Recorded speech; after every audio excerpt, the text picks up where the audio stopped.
Hey everyone, thanks for tuning in to episode 27 of the Dine Sports YouTube page and podcast network. Today we are going to be sitting down with Ruach Padhal, who is a track and field athlete on a scholarship at Georgetown University, so a big major Div 1 school there, but originally from Canada, here in Ottawa, and moved around Canada a little bit there as a younger athlete, and ultimately got recruited to play south of the border, and had a quite a few offers on the table there as well too, because while he was a 16-year-old, he was putting up some numbers that normally you would be seeing at close to Olympic qualifiers or national team levels, and some of the times that he put up obviously opened some eyes in terms of the scouts and the coaches that were trying to recruit him, and that sort of created additional opportunities for him outside of the normal U Sport or local college networks there, and major Div 1 schools were starting to take notice. He walked us through his journey as far as what that was like, what it's like, south of the border, what his future goals are. He also suffered an injury, so what it was like sort of coming back from that as well too. So lots of tangible things to unpack there. Hope you guys really enjoy it. Thanks for joining us today. We're sitting down with Ruach Padhal. How are you doing today, sir? I'm doing good. Thank you for having me on the show today. It's been a long time I haven't spoken to you, Kyle. I hope things are good on your end. How are you doing? Everything's doing really, really good on my end there. What about you? How are things down in Washington? So yeah, right now I'm at Georgetown University. I'm here because I want to continue my studies. I could be home doing this virtual online school, but I really found that being at home was kind of um, paid a toll on me, given my focus. Like I feel like I pay more. My focus is a lot better at school than it is at home, which is why I decided to come back to the United States in Washington D.C. and continue on my education. Yeah, Yeah. yeah. Well, I mean, you just sort of hit on it right there, and what a great place to sort of start with your journey. I know sort of a bit of your background, but for the listeners there, what is home life like? What's the family like? Where did you grow up? All of that. How did you get your start? So I can date this back all the way to Ottawa, which is where I fell in love with sports. I used to live in Deborah Dimes community housing, and so in that neighborhood, there's people from all different backgrounds. So I had friends that were Somalian. I had some friends that were, I had some white friends. I had some Asian friends. It didn't really matter where my friends came from ethnically. At the end of the day, we all went to the same school. We all played the same sports. Um, and honestly, it was a small community that I'll always cherish in my heart. Just being a person from that neighborhood. I got involved mostly at the Deborah Dines family house, where a friend of mine and someone who I actually like, who inspires me almost every day is Andrew Toulouse. He was a guy who basically went to school at Algonquin College and came through to the family house and helped. Like he was basically a guy who came through and worked with the family house and made boys stay out of trouble, because it's very easy to to get in trouble in that neighborhood. I remember this one time when I was little, I would just hang around with the bad guy, not like the bad guys, but guys that were a lot older than me and who were just not aspiring much about their future, and we caused a little trouble. And this boys group that Andrew Toulouse had going was a way for boys in the neighborhood to kind of just have fun on a Friday night and play all kinds of sports, from handball, um, soccer, dodgeball, and just numerous sports, just to build a sense of community in that area. And through that program, I was able to make a lot of great friends, and we honestly carried that idea of playing sports into our neighborhood by playing at the basketball court. Um, when I was 12 to 13, 12 years old, I started to take basketball a lot serious and aspired to um, make it to the NBA, which is, I believe, everybody has like very great aspirations, and that was my aspiration as a young child. Given that I was living in a neighborhood that was it wasn't the best neighborhood in the world, but we tried every day. I try to make myself better at the sport because I knew that if I was the best in my neighborhood, the next step was to be the best in my city. And from that point on, province, country, you know how the ladder goes.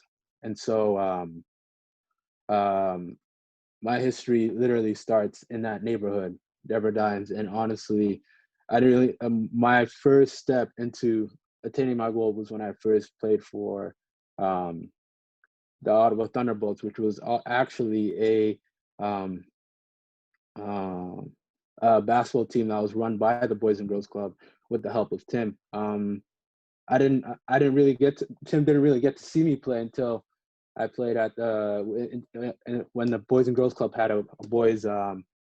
It was actually I don't remember if it's a mixed or all boys basketball tournament, but at that basketball tournament, that's where I met Tim.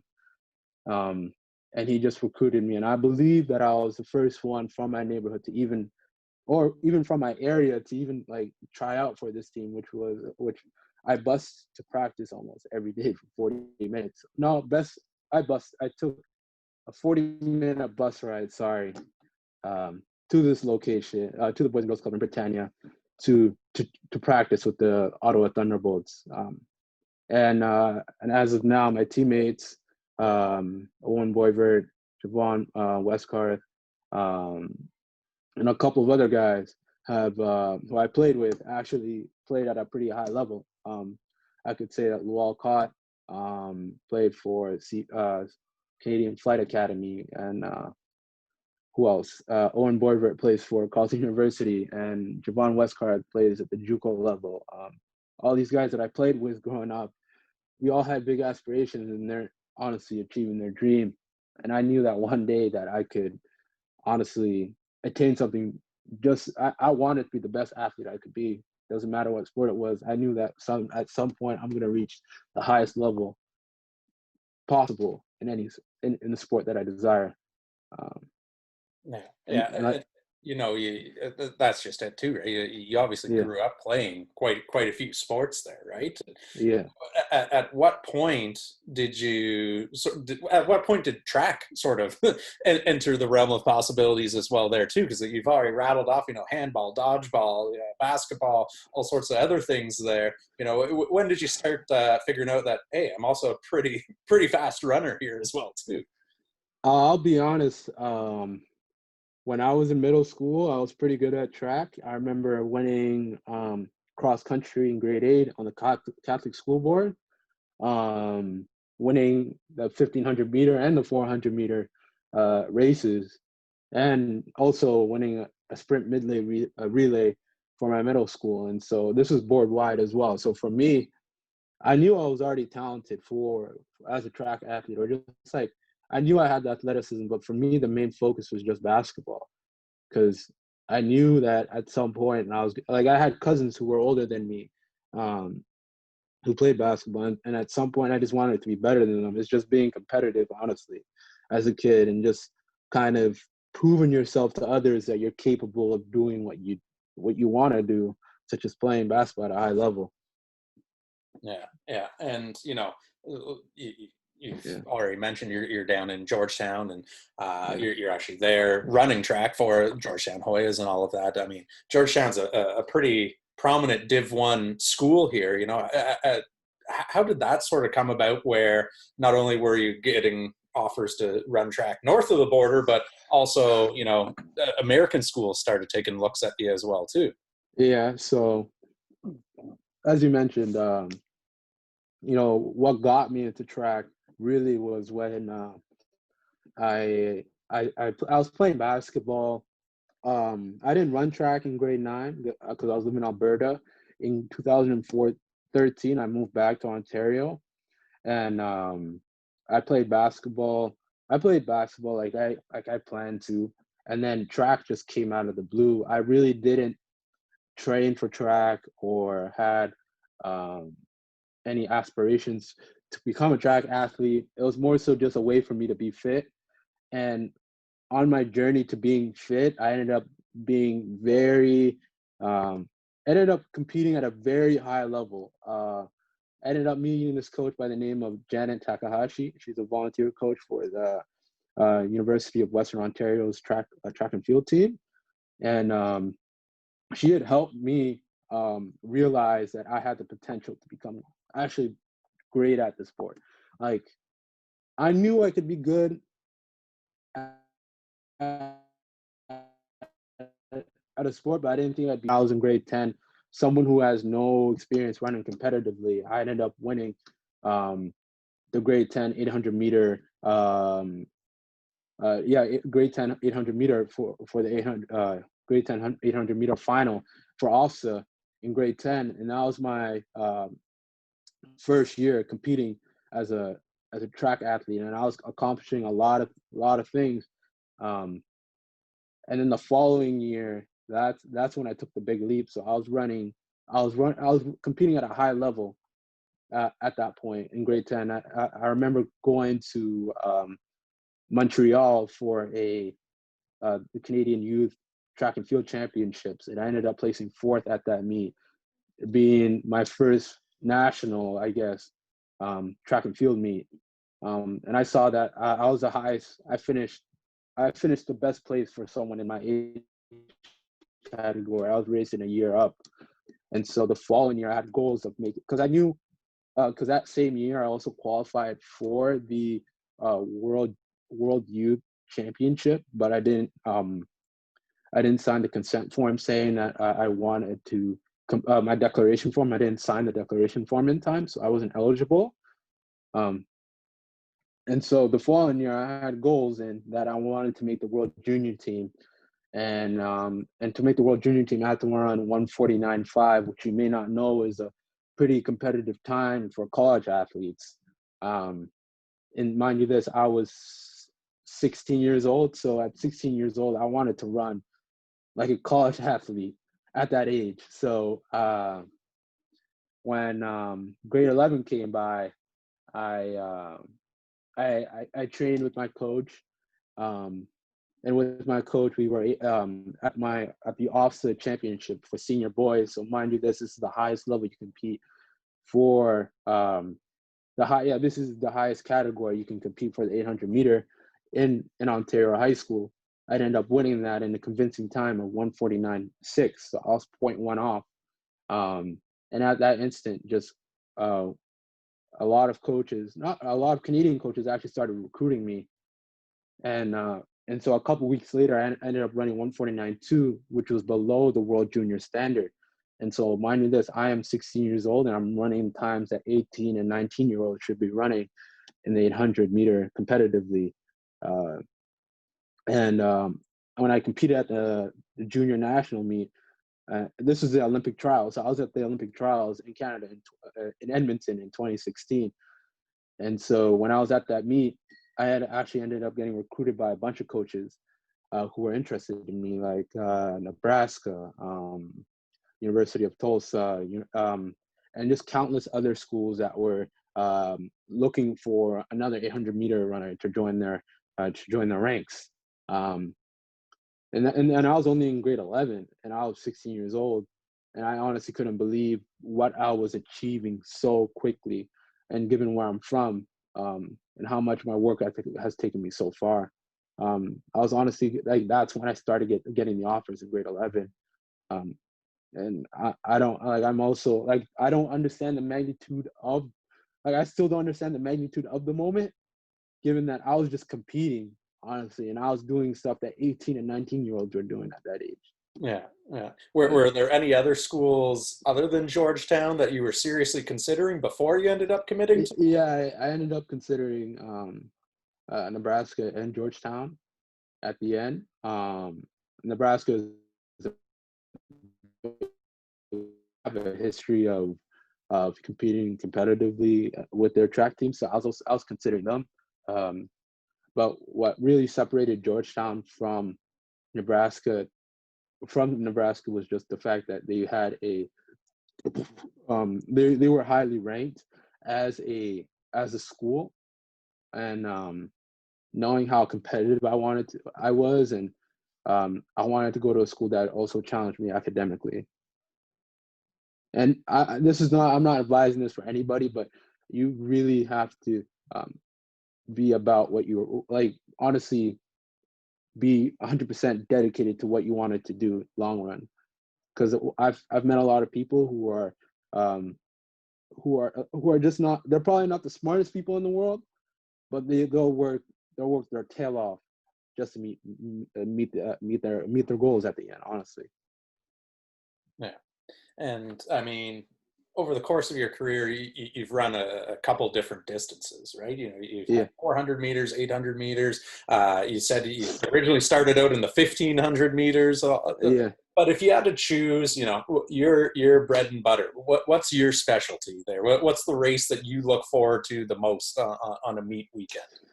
The race that I look forward to the most really is honestly the 800. Like, this was a race that I did not want to run when I first started running. It was just given to me by my coach because he messed up with the event selection and in grade 10. And honestly, this is the only race that I feel comfortable running in, and I feel like I could win. Um, and I feel, and just that winning attitude is just something that I carry from just living in Deborah Dines, because my old neighborhood, we used to brag who was the best. You know, even at the Boys and Girls Club, you had to show everybody that you're the best. Like, you couldn't lose. You couldn't lose day in and day out. Like, I remember when I used to play at the Boys and Girls Club near Deborah Dines, there'd be basketball nights. And honestly, I would go there every night saying that I'm not leaving here without winning. But like, I'd win every single game. I try to win every single time. And that's one of the reasons why the 800 is one of my favorites, because it just like, I feel like this is the best race for me, and I know that I can compete at a very high level. Yeah. Like any other sport, any other event, I'm confident in it, but I'm not that confident in comparison to the 800. It just comes instinct. Like, my instincts just go off. My intuition just goes off. Yeah. Yeah. Yeah. And I mean, you know, for those who aren't super familiar with, you know, track events there, um, there's obviously some huge differences between how a marathon style runner would train versus a sprint style runner like yourself would train, right? Even if you sort Yeah. of put them side by side, you would think that they're sort of a different species of human just based on their body types there, right? You've got the super Yeah. distance runners versus, you know, almost built like a linebacker sprinters there. So Uh, take us through, like, what does a typical week of training look like for you when you're in season? Like, what does your Monday through Friday look like? on Mondays is usually an easy day, but with like a weightlifting routine. So my day one of my weightlifting routine, so I lift twice a week. Tuesday is a workout day. Usually these days are more higher on mileage, so I'm doing more volume than I would on any other day. And there's more of a focus on the aerobic system and just getting that going and testing it out, making sure it's working at a high level. And then on Wednesdays are my days off. And it's given that I'll keep explaining, but there's a reason why Wednesdays are my days off. And so Thursdays are basically easy run days with a bunch of strides. So on those days, I'm doing not really hard sprints, but sprints to just keep my legs, just to get my legs spinning. Then Fridays are threshold days. So a threshold is basically a power, like a power workout. So it's just learning how to work with lactic acid and learning how to push through. And that's how you build your power in track and field. So for example, it'd be like an example of a workout would be 6 by 300 with 90 seconds rest, and you're running them at 45 seconds, which is equivalent to running at, I believe, 50 miles per hour. And so, yeah, that's an example of workout that I would do on a Friday. And then Saturdays, I like to make them long runs. So they're on average between 60 to 70 minutes long. I like to keep them at a somewhat like a medium effort. Some days I like them easy, depending on how hard I went the day before, or I like to take them hard if I didn't really go hard the day before. So it depends on the day. So it can be a hard long run or an easy long run. Depends on how I feel. And then Sundays are my easy run, so I'll go for a short run, which is between 20 to 30 minutes long. And that's an example of my week. And so that just carries on. So Monday, easy run. Tuesday, workout. Wednesday, day off. Thursday, um, Thursday, easy run. Friday, workout. Saturday, long run. And then Sunday, Sunday is my easy day. And that's what my day is like, day in and day out, Yeah. Yeah. as an athlete. And how has, obviously COVID has sort of thrown a wrench into not only the school systems, but training and access to facilities and all of that there. Like what they've already announced, and, Big Ten football and, SEC and all of that are rethinking how they're going to be rolling out programs. How has COVID affected sort of how track and field is going to be going on this year for you guys? I don't know what's gonna happen.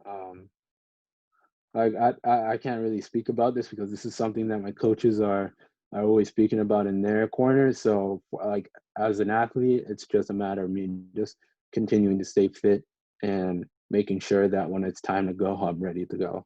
Yeah, yeah. So you're Yeah. just in wait and see mode, and stay ready type thing then. Yeah. Yeah, Hmm. yeah.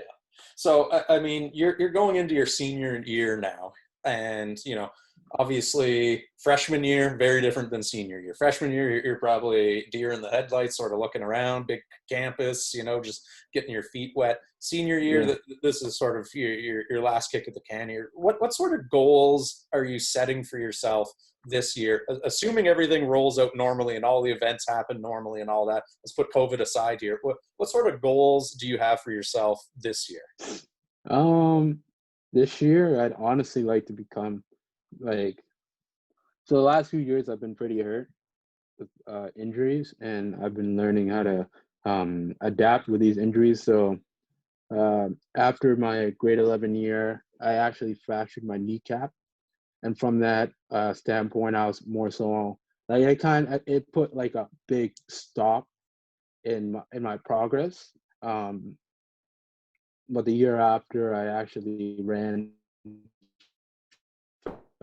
faster, and that was because I was actually training more adequately. I was training more often. I was only training in high school probably for like three to 4 months. Now I'm training for 12 months. And so my goals honestly is to try and like I want to run. At some point I want to run at a high level and run for Team Canada for the Olympics. Especially for 2021, like I want to make sure I want to qualify for the 2021 Olympics, and to do that, I would need to run 145.2 and lower. So that's my ultimate goal right now. And I have a bunch of other goals underneath, which is like graduating from school. That's one big up right there. I'll be the first one in my family to graduate from university, so that'll be bigger than life. Hmm. I can always run, but if I'm not really doing anything, that's like that would be a life achievement for me. Graduating from university, that's one of them, and yeah, that's like one of my goals right there. Like those are my two top goals: graduating, and at least trying to at least try to get a spot on the Canadian national team when it comes to the 800 meter and compete at Tokyo 2021. Yeah, yeah. Yeah. And there's obviously anyone who goes south of the border, all you have to do is drive by a high school football stadium and realize like the facilities are different down there. They take their Yeah. sports very seriously in high school, college, all the way up there. Hmm. What would you say is one of the biggest differences in terms of just the facilities and the mentality around sports that the Americans have versus how high school sports are run in Canada type thing? One thing about like the way I see it in Canada, it's like we make sports seem more than life. Like we try to make children understand that sports is a pastime, that you shouldn't be trying to make a living out of it. Whereas like over here, it's almost like you can make there's an opportunity, there's a monetary value to playing sports. and that's how you should see sports. There's some monetary value to it, and yeah, that's honestly the big difference. Like that's why they have the big stadiums. That's why they have the better facilities, because that's all these athletes do. They train in, they go in the training room like it's a job, and they come right back out and they clock out day in and day out. Whereas over here, we kind of just take it nice and easy. We tell the kids, go play, have fun, simple as that. You get your participation award, but here it's cutthroat, and I feel, and honestly, like that's one of the reasons why I wanted to come here. I wanted to see where I can stack against the best of the best. Yeah. If you had a, magic wand and you could change, one thing in Canada so that the athletes are better supported, what do you think that would be? Would it be facilities? Would it be coaching? Would it be access to equipment? What do you think needs to change? Um, in terms of change, um, I wouldn't really like. There's so many things that I can think about at the same time. I'm also blank. Um, Given that I've always surrounded myself around the people with the best, um, who know the route to becoming the best athlete. Like I lived in Ottawa for 9 years and saw that where I lived was probably the best place for me to be the best basketball player. Um, and then in that neighborhood, uh, in my old neighborhood, I was fortunate enough to go to a facility that was open 6 days, no, 5 days a week, Tuesday through Saturday, and be able to play basketball. And I think it's just a matter of like allow just more access to um, athletic facilities. Like I believe that the more access children have to athletic facilities, the easier it is for kids to play sports. And I've lived in multiple cities where there's not really a community center or an athletic center that these children can go to and have fun and meet other people. And I was fortunate enough to live in Deborah Dines, where there was the Boys and Girls Club that was right near my house. If I didn't have that, and I believe till this day that I wouldn't be the person I am, given the opportunities that I was given in my neighborhood and the community, a sense of community that was built through sports in those areas. Honestly, I think that's what it is. Just having community centers that are um, building a sense of community through sports and allowing kids with not that strong a financial barrier to at least participate in these sports and just stay out of trouble and actually enjoy their own childhood. Yeah. Yeah. Yeah. And, looking back on it all, what kind of advice would you give to 13-year-old you that you know now? Is there one thing that you wish, oh man, if I only had have known this back when I was 12 or 13, would have been so much easier? um if I was 13 years old, what would I tell myself? um it's I don't I actually So to be honest, I feel like I am the same person I was when I was 13. um like there's not really any advice that I tell myself, because I was always being given advice, like stay away from those guys. Uh don't do this, don't do that. The only thing that I would tell myself to do would honestly just um to write down my goals. I didn't write my goals down until I was 14. No, when I was 15 years old. When I was 13, I was not writing my goals down. I knew what my goals were. I just never wrote them down and said, like, I'm actually gonna go after them. Because I know a lot of people today who still, even 20-year-olds, 21 years old, they don't know exactly what they want to do.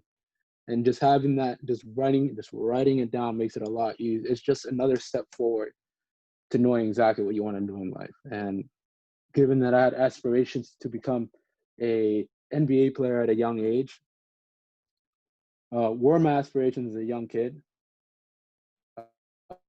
Uh, um, it helped me, like, even though I didn't achieve my ultimate goal of becoming an NBA player, my goals do change along the way.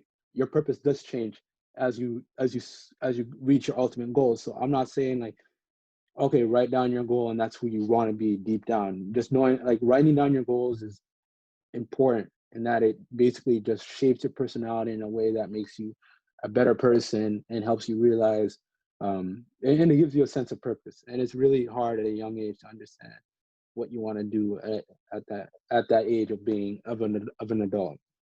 Yeah, yeah, Yeah. and uh, given the fact that number one, you think of athletes coming from Canada, you instantly go to okay, hockey, big export right there, da, da, da. Yeah. And you could probably list probably another 8 or 9 sports before you start thinking track or track and field events and Yeah. all that, right? So what kind of advice, if there is a kid who's watching this right now who their goal is to, whether it's a Div 1 scholarship or get noticed at the U Sport level here in Canada or whatever, what advice would you give them on how to sort of market themselves, or how to get noticed or on coaches' radars as far as taking that next step in their track and field journey? um the best way to get to that next goal is honestly to talk to these coaches and let them know how inspired you are, or not really inspired, or how dedicated you are to running at that next level. Because coaches are really looking for people that are um, they're looking for athletes in any sport that are willing to put in the effort. Like, yes, you can be talented, but at the end of the day, are you going to put in the effort to become that athlete? Um, and if you're a kid right now listening to this, if you know anybody that you feel is a great mentor, address that person and let them know that you want them to show you ways that you can become a better person or just become a better athlete, because those people have done it before. If you know some person that was a really good basketball player before in your neighborhood, um, ask, or went to your school, ask them what did they do day in day out. Ask them simply what they've been doing, and you're only going to move forward if you understand the mistakes of those in the past. That's what they say in history. you know Yeah, yeah, and it is such a big thing. There were there any mentors specifically? I know you mentioned one track coach and Tim from Boys and Girls Club already there, but was there yeah. anyone who sort of kept you on the straight and narrow as far as okay, my goal is to get a Div 1 track scholarship here, but maybe after your injury, right, you started to doubt yourself or whatever.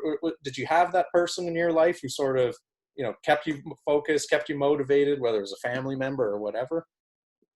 um so yeah, the one thing that was very difficult for me was when I did get injured. It was very difficult for me to communicate to people because I felt half as a person.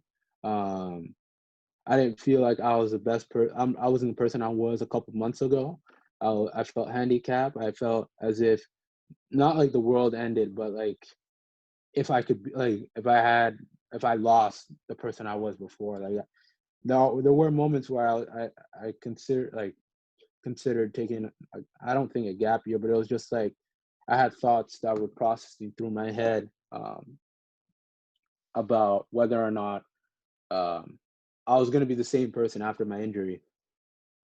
Um, did I have people that were around me that kept me level headed? The only people I would say were my coach Janet Takahashi. She always wanted to see how I was doing with an injury and how I was recovering. But honestly, given I have a pretty big family, and my family is one of the reasons why I felt like I got through my injury. Because they've always seen they saw me struggle, and they're the ones who were there with me every day, asking me if I needed help with anything. And I honestly don't take my family members for granted, like because I live with them, and they honestly um, kept me level headed. If I didn't have them, I would be in a very dark place right now. And I don't want to say that I wouldn't be a track athlete right now. All I'm saying is they kept my mental health at a very good level that I appreciate their company, even if I couldn't really go anywhere at bay. I honestly appreciate their where for them being in my life Yeah, yeah, when I and was down.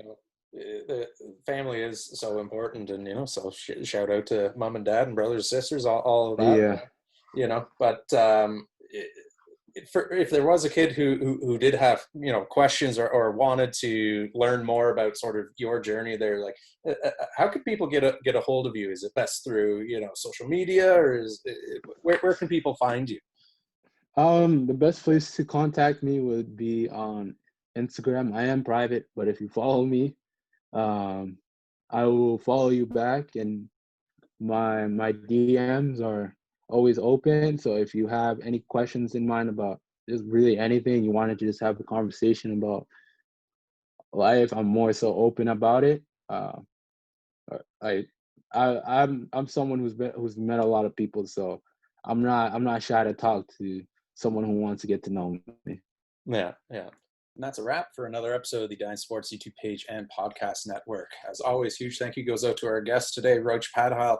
Best of luck to him with this upcoming season and whatever that ends up looking like down at Georgetown University there, and wishing him all the best in his future goals, and making sure that he stays safe and healthy, and hopefully he can put up some really, really good times coming off an injury, and making some strides towards making the national team, Olympic qualifiers, and all that other good stuff there. As always, if you liked what you saw, make sure you like, comment, share, subscribe.